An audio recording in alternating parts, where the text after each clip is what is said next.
Maria Aurel, semester 7, UPM 2980. Di sini saya akan mempresentasikan materi tentang kerjasama internasional. Kerjasama internasional. Pengertian kerjasama internasional.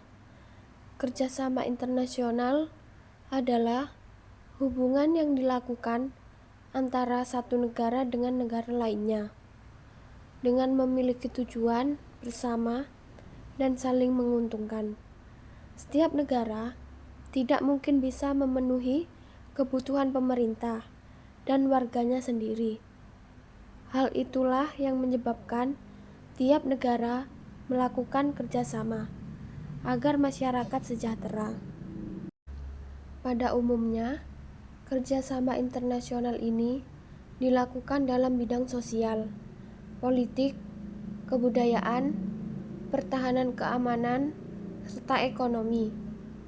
Kerjasama internasional ini dapat terjadi antara dua negara yang biasanya dikenal dengan hubungan bilateral, sementara akan disebut multilateral apabila dilakukan hubungan dengan beberapa negara.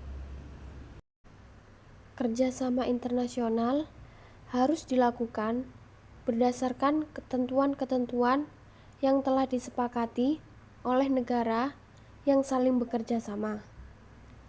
Selain menguntungkan masing-masing negara, kerjasama internasional akan mempererat hubungan diplomasi yang baik antar negara yang mengikuti atau menjalani kerjasama.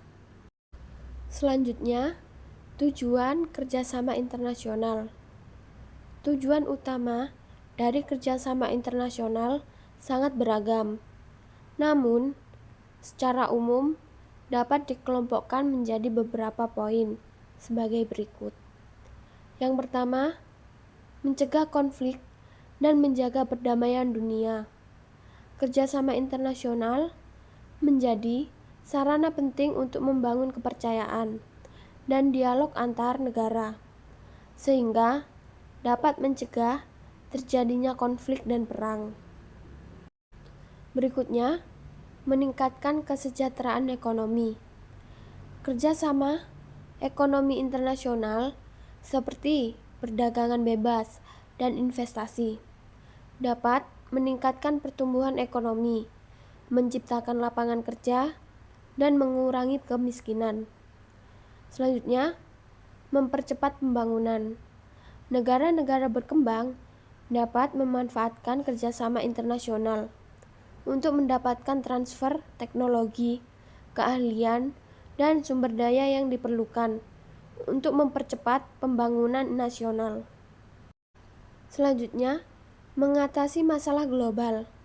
Masalah-masalah global seperti perubahan iklim, terorisme, dan penyakit menular membutuhkan kerjasama internasional untuk dapat diatasi secara efektif. Selanjutnya, mempromosikan nilai-nilai universal.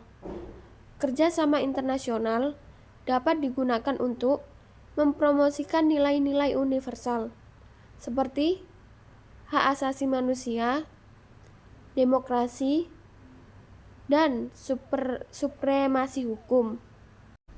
Selanjutnya, saya akan menjelaskan tentang manfaat kerjasama internasional. Kerjasama internasional memberikan banyak manfaat bagi negara-negara yang terlibat, antara lain, yang pertama, akses terhadap pasar yang lebih luas. Kerjasama ekonomi internasional membuka akses bagi produk dan jasa suatu negara ke pasar global yang lebih besar. Kemudian selanjutnya, transfer teknologi dan pengetahuan. Kerjasama internasional memungkinkan transfer teknologi dan pengetahuan dari negara maju ke negara berkembang, sehingga dapat mempercepat proses industrialisasi dan modernisasi. Selanjutnya, Peningkatan kapasitas institusi. Kerjasama internasional dapat membantu meningkatkan kapasitas institusi, pemerintah, dan masyarakat sipil dalam berbagai bidang. Kemudian, diplomasi dan pengaruh internasional. Melalui kerjasama internasional, suatu negara dapat meningkatkan pengaruhnya di panggung internasional dan memperkuat hubungan diplomatik dengan negara lain. Kemudian, bentuk-bentuk kerjasama internasional. Kerjasama bilateral. Kerjasama yang dilakukan antara dua negara. Kerjasama multilateral. Kerjasama yang melibatkan lebih dari dua negara. Misalnya, melalui organisasi internasional seperti PBB, ASEAN, dan Uni Eropa. Yang ketiga, kerjasama regional. Kerjasama yang dilakukan oleh negara-negara dalam suatu kawasan tertentu. Selanjutnya, kerjasama antar pemerintah. Kerjasama yang dilakukan oleh pemerintah negara-negara yang bersangkutan. Kerjasama antar masyarakat sipil.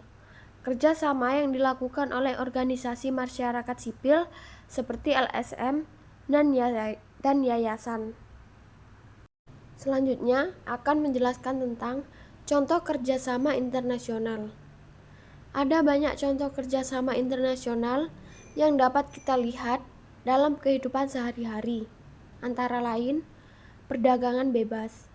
Perjanjian perdagangan bebas antara negara-negara seperti NAFTA dan ASEAN Free Trade Area. Kedua, bantuan pembangunan. Bantuan pembangunan yang diberikan oleh negara-negara maju kepada negara-negara berkembang, misalnya melalui program pembangunan PBB. Yang ketiga, kemitraan dalam bidang lingkungan. Kerjasama antar negara dalam mengatasi masalah lingkungan seperti Protokol Kyoto dan Perjanjian Paris. Selanjutnya, tantangan dalam kerjasama internasional. Meskipun memiliki banyak manfaat, kerjasama internasional juga menghadapi berbagai tantangan, seperti yang pertama, perbedaan kepentingan nasional. Setiap negara memiliki kepentingan nasional yang berbeda-beda, sehingga sulit untuk mencapai kesepakatan dalam kerjasama internasional. Yang kedua, kurangnya kepercayaan. Kurangnya kepercayaan antar negara dapat menghambat kerjasama dan menimbulkan konflik. Yang ketiga, ketidaksetaraan. Ketidaksetaraan ekonomi dan kekuasaan antara negara-negara dapat menyebabkan ketidakadilan dalam bekerja sama internasional. Jadi, kesimpulannya adalah kerjasama internasional merupakan kunci untuk membangun dunia yang lebih damai, sejahtera, dan berkelanjutan. Melalui kerjasama internasional, negara-negara dapat saling belajar, saling membantu, dan bersama-sama mengatasi tantangan global.